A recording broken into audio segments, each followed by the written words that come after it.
Oh my goodness. I'm so excited because I have the chance to chat with you about your new single, Snakes and Gates. I know how I would describe your sound, but how do you tend to describe it? So you know what? That's an interesting question. Hmm. So my sound has evolved a bit. Uh, what a lot of people bring up when they hear like my unreleased and more recent stuff, people bring up like Limp Bizkit.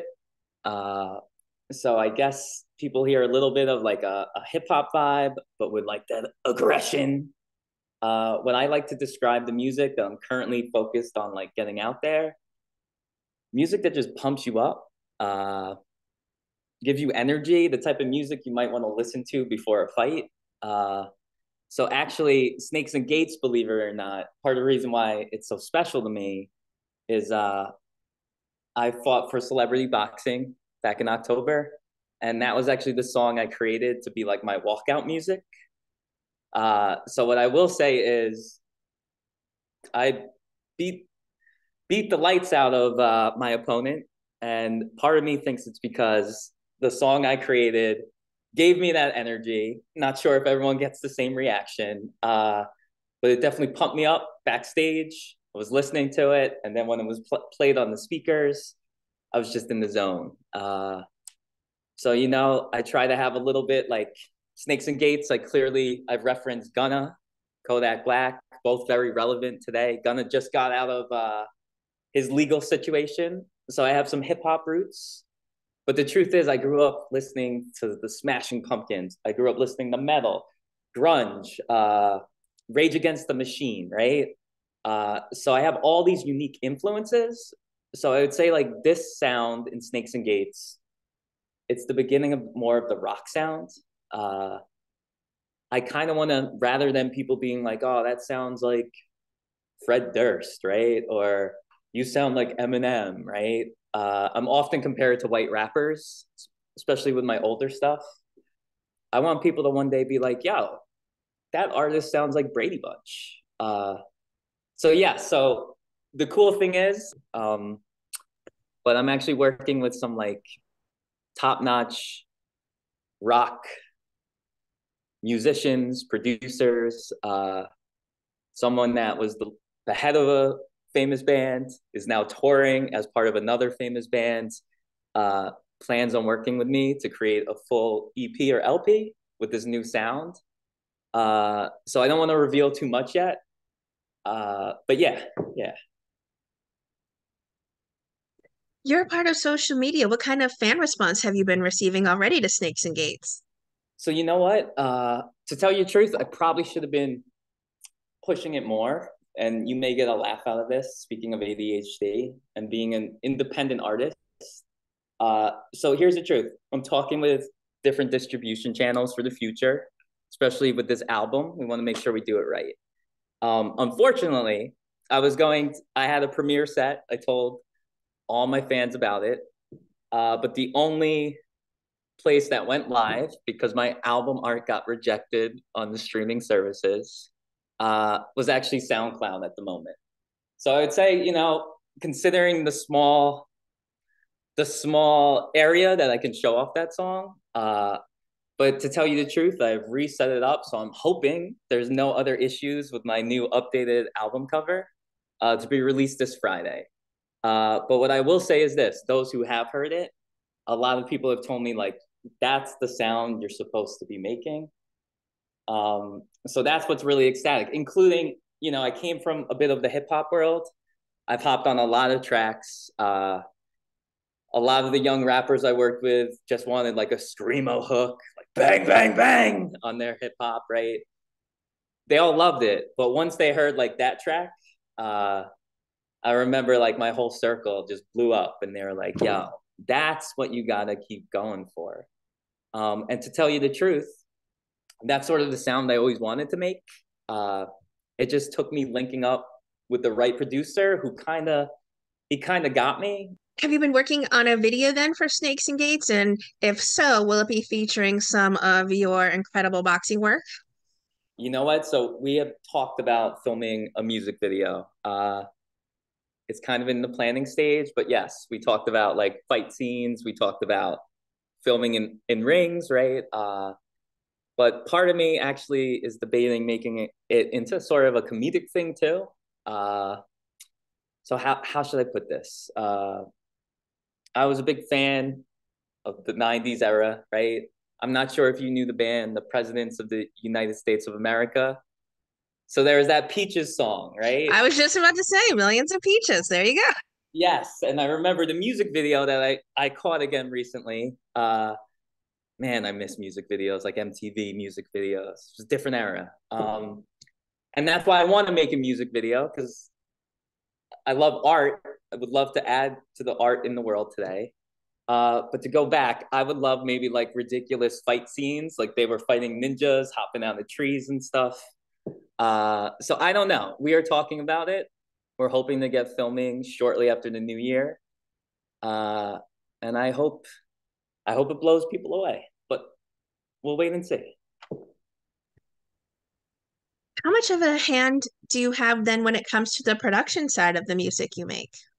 So you know what? Uh, that's an interesting question. So part of my story is I kind of was always into music, a lot of failed projects and all that, and then I kind of like gave up on all that stuff. Became a real adult, had a real job, was teaching in New York City. And I won't get into all of it, but I started an after school music production club. Um, and originally, it was to teach kids how to make beats. So I found this not for profit. And imagine they sent us this producer that I had no idea was busy recording legends with his real job. So, like, for example, he has credit for Rihanna's new song, right? So if Rihanna gets a Grammy, he'll get a Grammy. Ariana Grande sang him "Happy Birthday" once while recording Ariana, like in the studio. So imagine, I had no idea he had all these connections. He was pretty quiet up to this point, and I go up to him. I'm like, "Yo, we got to do something to save this club." So imagine he turns to these kids, all New York City kids, and he's like, "Hey, kids, have you all ever heard of so and so?" Happens to name one of the biggest New York City rappers in the last 10 years. And all these kids like turn around. They're like, yeah, of course. I love so and so. So this guy's like, hey, you want to hear some unreleased so and so? And he ends up playing unreleased music from a session he had just that weekend. And imagine the kids go crazy. And then suddenly I hear banging on the door. And I open it up, and it's all these other kids. And it was like a dog whistle. They had to find where it was coming from. And they all knew who it was. And they all came in. And before I know it, there's more kids than ever wanting to be part of this club. Part of this story is too, some kid picked up a microphone, started freestyling. I jokingly grabbed it and started a battle with this kid. Two of us got laughed at. But guess what I noticed? Other kids picked up that microphone. And guess what? Some kid that graduated popped in. It was around Thanksgiving break. He hopped on the microphone. This producer, Lou, had one of his beats playing. Imagine this graduate hops on. He was known as the big rapper before graduating, and he just freestyled the most beautiful thing. And it was like a catalyst. And then you saw all these kids hopping on, and before you know it, I hop on. The dean hops on, right? And then it's this giant connection. So early on, guess what? I went to music production school. I decided because this became such a big program, we had other kids from other high schools come in to be part of it. I got kids in the college through this program. I had them perform in front of, like, I brought them to the Orchard once, the music distribution company, and they all performed. I got to rap with them on stage, and there was a panel that, like, it was magic. But what I would say is, I ended up going to school to learn how to produce myself. And before I know it, I'm cooking up beats for these kids. And that's kind of how I kind of got pulled into the hip hop world so hard, right? Because all the kids wanted was hip hop, and it became me and Lou as this team. Eventually, guess what? My boss cuts the funding from the program, but I'm so addicted to making music with these kids, bringing joy to their life, my life, I start funding it out of my own pocket. I eventually build a studio in my classroom. Eventually, I'm like, no, we got to take it to a next level. And I start bringing kids to legit studios across New York City, producing albums and whatnot. But here's the truth. I got really good at producing EDM, right? So I started releasing some EDM for a while. Some Southern stations were actually playing some of my EDM songs, which I thought was ridiculous. Uh, so suddenly I got attention. So I have some unreleased big features from some big rappers who have hopped on some of my beats. But what I will say is all along, I wanted more of that rock vibe. And what I realized, so full circle, I need to learn how to produce rock music. So what's been pretty cool is with the rap rock vibe, Snakes and Gates was actually originally a hip hop beat, laid down on a hip hop beat, and then we built around it. But what going back, I would say I've always been a large part of the production. I have sat with producers to help make the beats based on feedback, right? When I was in music production school, I got really close with a bunch of awesome producers out there. We all connect, we all hang out, we all add to our art sometimes. But to tell you the truth, this is a new exciting part, and this is why I'm so excited to have this rock guy offering his time and his friends' time to really help me with this album. Because as he puts it, he thinks that I have what it takes to really go far. And he's like, yo, I'm not going to help you release just trash. We got to make this the best of the best. So in many ways, what we're saying is Snakes and Gates is a teaser, but that's nothing compared to what's to come. Yeah. And I even have a side note. I'm non-binary without saying too much. I have a non-binary producer from that world as well, who's worked with many legends. And I'm excited to work with them because they get me in many ways. They've been Grammy nominated. So yes, so I'm super excited where this silly hip hop Wow. brought me to where I wanted to be. So yeah, When it comes to your music, do you need to have a beat before you can come up with lyrics, or like you were talking about freestyling, you had the beat there and then you just came up with on the spot? And are you constantly like using voice notes to record lyrics? What comes first, the chicken or the egg? all right. So no, it's really funny. It all depends on the time period, but I'd say that like I had to learn what was best for me. So going back to the early days of this silly hip hop club with the kids, the way we often did it was we'd play a beat out loud and kids would vote. Who wants to hop on this beat?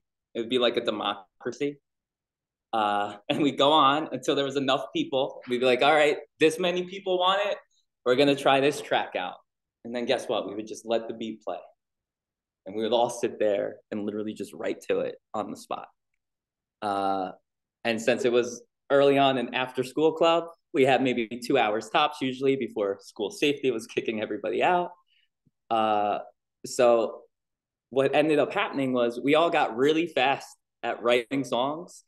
Some of the kids would just hop on and freestyle. I would do that for like hooks early on. But I would say part of my process was these kids were teaching me how to get rhythm. So what I tell people is there's certain songs out there I've talked about deleting for years that should have never been released, right? Where my flow was horrible, all that, like the glow up is real. So to go back, I would say I ended up going through a lot. There was a dark period not so long ago. Some people did some really scummy stuff to me and I survived. And I would say that before all that, all the writing was kind of joking around. It was me helping the kids out, fitting on their tracks. Some songs did come from the heart, but after I went through something, and this is all my unreleased stuff and stuff I've been performing, and this is where people come up to me and they're like, yo, you're a lyricist. I really took the time to start writing. And what I've learned is sometimes I write first, and then I got to find the beat or the track that those special words will fit on. But usually I think it's more so I will sit with the music by myself and I'll write. And that's where I'm excited for this rock stuff. Is I think I'm excited to see what they can help me create the framework for, and then for me to just jump on, find the pockets, and bring it to life. Yeah, yeah. I saw you recently opened for the baby, which had to be epic for you and very meaningful. What did you take away, or what can I should say, what should fans expect from a live Brady Bunch performance? So what's really funny? The feedback I got from a lot of people at that performance and another performance I had the month before, a lot of people were like, yo, you have a voice for rock. You have a voice for metal.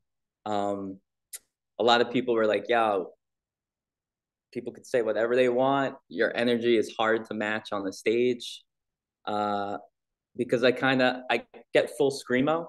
Uh, and yeah, so I would say the feedback was great. It felt awesome. Like it's nerve wracking, especially knowing the baby's history, right? But to go there and have the majority of people respect my identity, to have support from the crowd, I'd say most of which probably didn't know me, right? Uh, it was amazing. And so it was my biggest stage yet. Uh, but in many ways, here's the truth. I was looking at the baby show in my own head as like my farewell from hip hop, hip hop. Uh, and what stood out to me is I studied the demographics, different shows, different people might react. And so this was a very Southern, diverse crowd. And to see like different types of people lighting up, supporting me, uh, it just kind of added to where like Snakes and Gates was on my set list, right? So just seeing people react to like this sound, it meant a lot. And what I'll say is, I think a lot of people, what I'll say is this, to anyone that wants to follow their dreams and passion, ignore all the haters. Because I remember, like, I told people some things I planned on doing with my silly music, right? I told people some stages I planned going to. And I checked off a lot of these boxes. And I remember telling people, like, yeah, I'm gonna open up for the baby one day. And people like, yeah, right, da da da da da. And so going there out on that stage was just another like goal I made for myself that I checked off. And yeah, and I also, besides their politics, I really love Texas. So just being there with an Austin, Texas crowd, Austin likes to keep it weird. I feel like, a lot of them, it was the right vibe. So yeah, I feel like I'm blabbering on, but it was awesome because I tested out some of my unreleased music. Uh, and the feedback I got from a lot of people, it just pushed me into like, yes, I'm going rock, which is what I always wanted to do. Do you have a dream collab you'd love to do one day? Someone or someone's in mind that you'd love to work with on a track? Yeah. Uh, so I get a little crazy with this, and sometimes people are like, "What? That'll never work." And I'm like, "It's because you don't get my vision yet, right?" Uh, so what's really funny is I would love the irony. I would love to work with a Fred Durst or Limp Bizkit. Rage Against the Machine, so close to my heart. Uh, but the truth is, I would love to maybe embed some hip hop people into my rock or my rock metal, whatever it's going to become. So like a name I've thrown out. I've been through a connection I have because they know I'm such a diehard fan. One of my biggest influences growing up with music was DMX.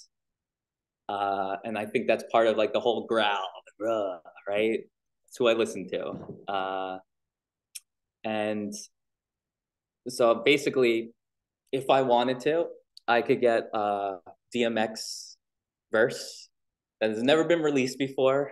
And part of me would really love to have a rock DMX track because part of me thinks that his voice might fit on a heavy metal track if done correctly. Otherwise, I could dream big. I'm down to work with almost anyone.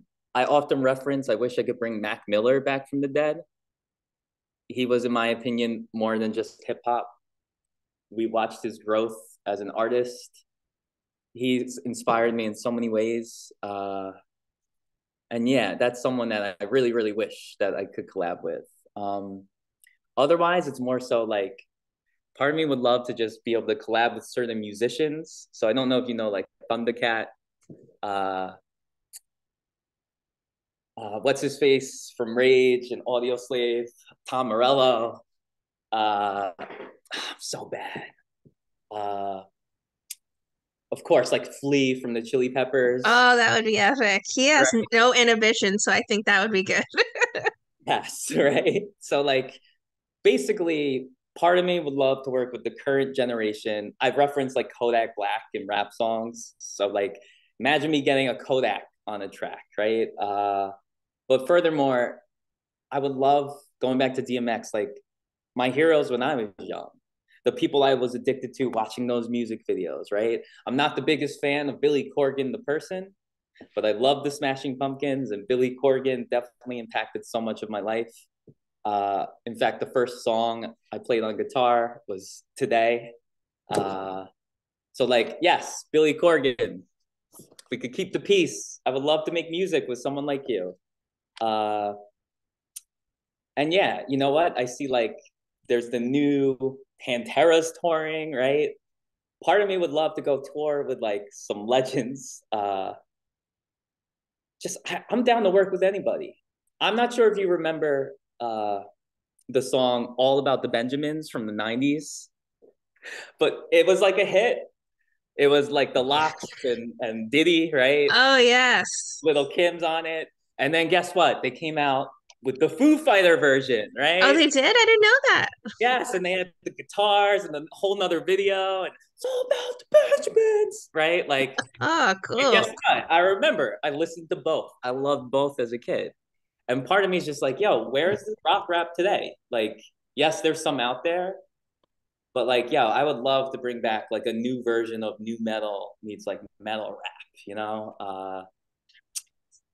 And that's part of why I love Mac Miller. He was always like talking about people didn't understand this concept early on.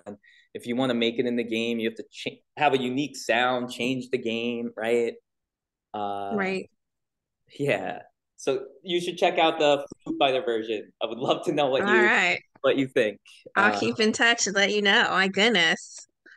Yeah, and you know what? Even Ice-T had a metal band in the '90s that I people mean, seem to when they forget. did Aerosmith and Run DMC, that was iconic. Exactly, right? And feeding off that era, the Beastie Boys as well, right? Like, uh, so yes, right? How dope! Like, yeah. By the way, I loved Aerosmith. Uh, well, I still love Aerosmith. Uh, but yes, know who I would love to work with, though probably will never happen. Billie Eilish. Anything is possible. You just taught me that, right? That's true. That's true. Um, but yeah, yeah, and I would also love to work with some other maybe trans or non-binary artists if possible. I don't know. Well, what would you like to say then to everyone who are fans and supporters of the incredible music you make, as well as you as a boxing champ? You know what? Honestly, I love all the support that people give me. Uh, it means the world, right? And I've done a lot of things going back to like things that people doubted me on. And believe it or not, as silly as it sounds, there were some times I had some rough moments, and like a sweet fan made my day by like sending me a lovely message about like me inspiring them to do something. When a fan takes time to send me fan art, like it melts my heart. Yet Sure. at the same time, part of me feels bad. Because what I want the world to understand is this. I mentioned some of the artists I want to work with, some of my inspirations. Sadly, I have met some of my inspirations. I've met a lot of celebrities, and I've been disappointed sometimes. Some of them are so chill and humble. Uh, I've learned to love them more. Uh, but you know, what I want everyone to realize is so much of this entertainment world is like smoke and mirrors and bullshit. There's a lot of snakes, a lot of rats. It's not as enjoyable when you're going through the crap as people think. You got to be a little crazy, I think, to stay in it once you learn this stuff. Uh, but yeah, I just want people to realize I'm a flawed human being like everyone else, but I want to be the best person I could be each day, and my fans help me do that. And I hope just like they brought me comfort, I've heard from a lot of fans, and this is what's funny. Some like the EDM stuff, some debating releasing under another name down the line.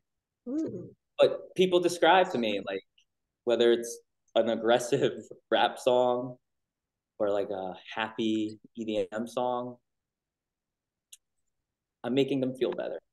Uh, and that's my music was to help people feel it and to heal. Though some people might not understand that. And at the end of the day, that's what music was for me. And that program and those kids gave me a purpose in a period where I was going through a lot. And both the martial arts, the boxing, the jujitsu, the music, it's therapeutic for me. And that's why one of my dreams is so, believe it or not, I'm actually back in school, finishing up becoming a licensed mental health counselor. Good. Yes. And so I'm all about mental health and physical health. And part of my problem is I'm in this weird point in life where I'm like, yes, I love the entertainment. I love performing. It means so much to me. Maybe I could go on to do some of the more things that I really dreamt of. And then there's part of me that's like, I want to help the world. I want to help people who are suffering. You So can do sometimes, both. yeah. And you know what? Sometimes I dream that I somehow could come across enough money. Maybe it's through the music that I can open up like clinics that, just really, really help people. Good. Yeah. Yeah. So that's what, to my fans, I love y'all and we're all flawed. And I hope all of you take the time to reflect on your own behavior and to try to be better each day. Yeah, that's it basically.